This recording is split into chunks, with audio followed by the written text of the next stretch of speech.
Good afternoon. Today I want to talk about story narratives in the military and veteran community and how they contribute to an understanding of the social place of veterans in our society, which I know is part of the foundational reasons of why Minority Veterans of America was founded. It was necessary to point out where the needs of minoritized veterans weren't being met through policy or social support. I feel like you're all here because of that, because you know that, so I won't go into that too deeply. But I do want to talk about the needs of minority veterans as it relates to one of the most incredible veteran advocacy stories that led to immense systemic changes for providing care and support after service, the Bonus Army. I've been diligently researching through primary sources for the past 5 months and have found that there are hundreds of fascinating, nuanced stories surrounding the Bonus Army, the thousands of veterans and civilian allies who supported them, and the long-term impact that this event had on veterans' benefits. So if you're not familiar with the Bonus Army, here's my quick elevator summary. In 1932, a whole lot of people in our country had been jobless and destitute since the market crash of 1929. Many of those people were veterans of World War I who had been promised money from the government. That wasn't going to be paid out to them until 1945 or upon their death. Not exactly helpful. After months of local organizing and multiple failed trips to DC by different organizations to advocate for the bonus to be paid immediately, between 20 to 40,000 veterans and their families converged on DC in the summer of 1932 to do a large-scale occupation across the city while marching for their bonus, up until the pretty violent eviction by DC police and army troops under the command of General MacArthur on July 29, 1932. As conversations about anti-blackness in America were forcing many white people to confront what they believed to be true about our country this past summer, I found that when popular narratives of veteran history also entered these conversations, particularly around the Bonus Army, they often remained dry, white-centered, and very much in service of a respectability politic that demanded ownership of the veteran identity, not just racially, but also politically in how they may relate to the Americanism version of their military story. One of the things that shows up over and over again in retellings of the Bonus Army is that this was one of the first large-scale instances of Black and white veterans living and working together. The omnipresent Jim Crow was nowhere to be found in the camps because the veterans put their military service first, or so we've been told. What interests me about this narrative is not that there is this focus of white and Black people working together to achieve something beneficial to all in spite of Jim Crow, but that what is left out of this focus is a Black voice being centered in the narrative without first passing through a white author filter. Following? Great. In the beginning phases of my research this year, I kept coming across the same couple of lines being used over and over again that give us barely a glimpse from a Black perspective. These lines came from Roy Wilkins, a popular Black reporter from Minnesota who wrote for and later managed the NAACP's monthly magazine, The Crisis, from 1931 to 1949. He wanted to broaden the stories that The Crisis covered to boost readership, to include covering, quote, politics beyond the loftier levels of constitutional and moral issues, end quote. And in the summer of 1932, he found himself headed to DC to cover the Bonus Army. Knowing the caliber of Roy Wilkins' work in the history of the NAACP, I started to think that the few lines that kept showing up in the popular narratives probably were just being repeated from one poorly contextualized resource to another, and that there's probably something much deeper in the original article. Now, have you ever tried to do research on an obscure 90-year-old topic during a pandemic? I have. Fortunately, I regularly reach out to other researchers for help, and one was able to point me to where archives of the crisis might actually exist that actually had staff present to retrieve the copy for me. The difficulty in obtaining this primary resource confirmed for me that folks were just reusing one secondary source over and over again and had little notion of the original intent around Wilkins' story.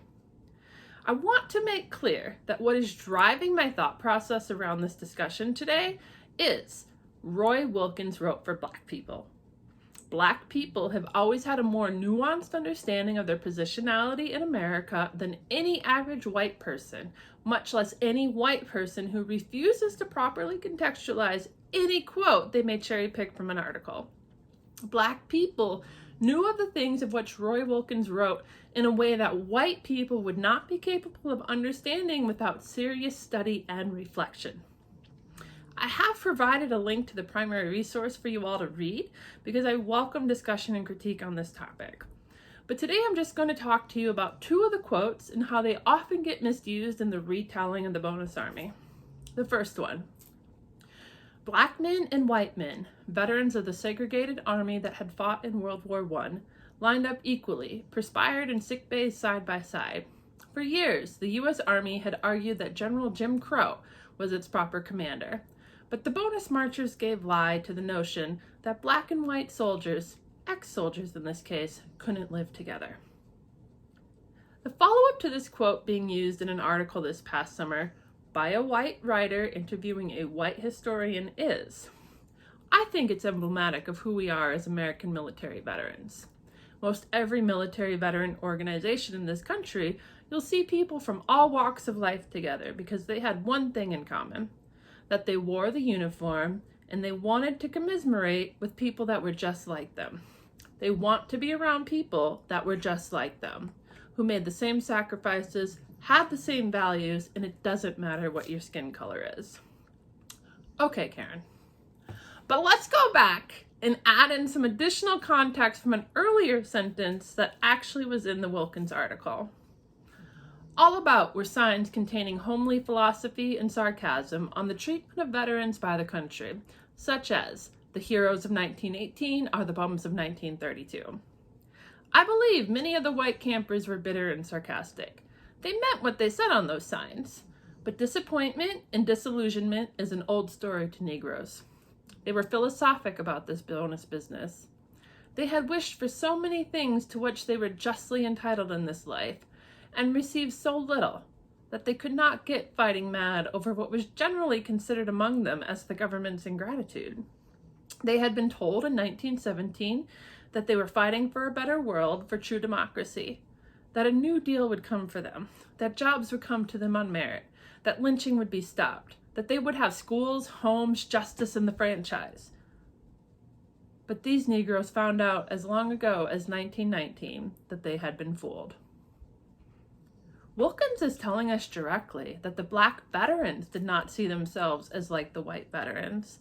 They joined for different reasons. They were already expecting so little from the government, and none of the things that had been idealized as part of being American were not happening for them after their service, long before the majority of white veterans started to feel neglected by the state. Another quote that is used in a popular narrative of the Bonus Army, although I can't quite ascertain the exact source at this time, pointed out that Wilkins found that the only place that he saw a strict division between white and black was that, quote, "some colored soldiers from Louisiana had set up their own section of camp," end quote, that was strictly being managed by and for black people.